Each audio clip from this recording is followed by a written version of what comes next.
Hey guys, Asher here from the collab. As you know, times have really changed in the last few months, and it's been amazing seeing our hospitality businesses around Australia have adapted to this new normal.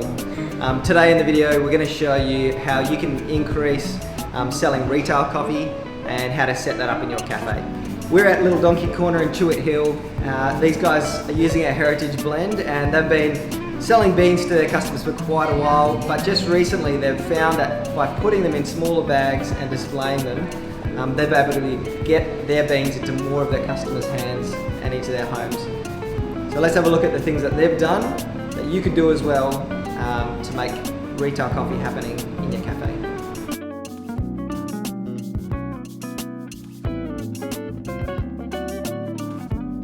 So there's 4 things that we'd recommend really quickly. We're going to look at the things you need to set this up and the different tools that you will want to buy or to get off your roaster. Second is finding a place to display them where the customers are going to see those bags of coffee. The third thing is actually training your staff to be able to let customers know that this product is available. And fourth is considering what else you might be able to put in your retail offerings. So we'll go through them now in more detail and show you specifically what that requires. So number 1, when you're bagging up beans, you're going to need to start with coffee bags. There's really easy resealable ones you can purchase through Packaging People, Reward Packaging in WA. And you can find something that really matches the brand of your cafe.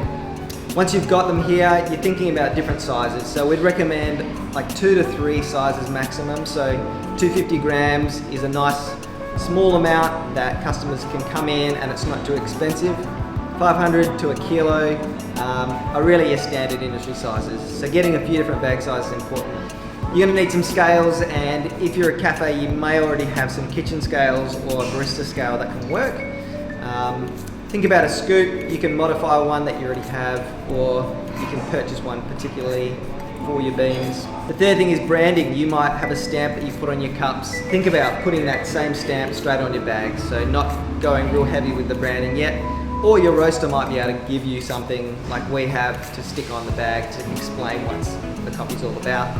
Lastly, a grinder. So one of the things we've just introduced at Little Donkey is offering that option of grinding beans. Whilst whole beans are the best, as you guys know in cafes, a lot of people don't have access to a grinder and aren't willing to make that investment yet. So if you can get yourself a retail grinder that can do coarse coffee right down to fine coffee, that's going to help too. The second thing that you want to do is make sure that the coffee is really in the space where customers are going to see it. So thinking about where they line up in their 1.5 meter spacing, you might have it where they can see it, where they can touch it, where it's clear what it is and that it's for sale. The guys here at Donkey have found that their sales have increased 3 to 4 times with this, just because their bags of coffee are right where customers are looking. Number 3, it's important that your staff understand that you're offering this now to customers. Like a new food menu, it's important that you give them some language around what they're actually selling, what options there are. So if you're offering grinds, then explain that to your staff so they can then pass that information on. Get them excited about it so they can be pointing it out to customers to make sure they're aware that it's there. And then finally, you probably have a whole bunch of other in-store products that your customers absolutely love. And one of the beauties of hospitality is being able to share your love of food and drink. And so you might start selling your special sauce that you make or that you buy from a small producer locally that customers like myself might not have access to. So thinking about that, you'll see that there are a number of options for you to really get that hospitality experience into your customers' hands and also at the same time increase your revenue as a cafe. Keep your chins up. It is a tough time, but we're going to regrow through this and we'd love to support you through that. So reach out and give us ideas of what you'd like to hear about.